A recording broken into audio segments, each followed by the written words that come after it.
and happy day 8 of Lent. Today I'm going to be diving a little bit further into 33 days of morning glory and what it means to have a consecration to Mother Mary. So in 33 days to morning glory, it talks about the consecration of 4 different saints to our mother, which is St. Louis de Montfort, St. Maximilian Kolbe, St. Mother Teresa from Calcutta, and St. Pope John Paul II. And each of these people had a very fervent devotion to our mother, but just kind of approached it in a different way.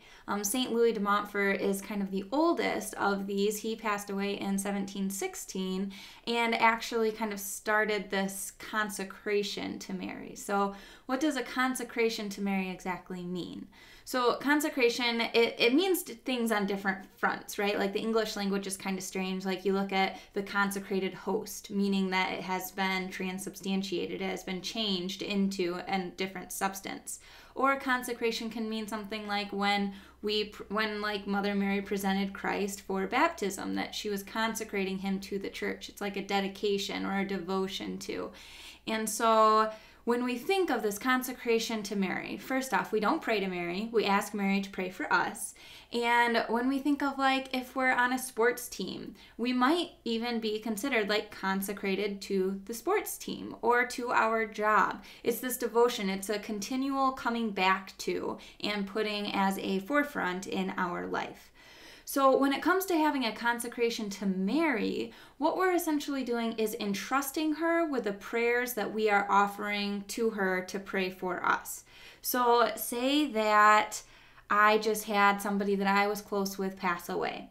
I could offer up a Hail Mary and be asking our mother to pray for this man or woman, whoever, my friend. And but essentially what I would be doing is asking her to pray, but maybe there's another soul that's in more dire need of her intercessory prayers, because there are, I did a video a while back on the promises of the rosary, 15 promises is it? I don't quite remember off the top of my head. But there are promises that Mary herself can offer us through us asking her to pray for us, which sounds strange. It's like, why not just pray directly to Jesus? And when we look throughout the New Testament, like the luminous mysteries, right? We see like the baptism of Christ and the wedding at Cana, where Mary was present for his very first miracle, telling him to change the water to wine. So anytime that we go to Mary, we are essentially just going to Jesus's mom and essentially being like, hey, could you please ask your son to do this? And out of obedience, Christ would then have to listen to her as the mother of God, literally and physically the mother of God, one of the most paramount pieces of Christian doctrine. But yeah, so we're essentially asking her to ask him, and then he would obey out of obedience to his mother. So by having a consecration to Mary, we are essentially venerating and honoring her in her position as Christ's mother, and then just knowing that she knows more than we do. So we could offer a prayer up, and maybe this prayer that we're offering, we really want it to go to this homeless man that we see on the corner of the street every morning.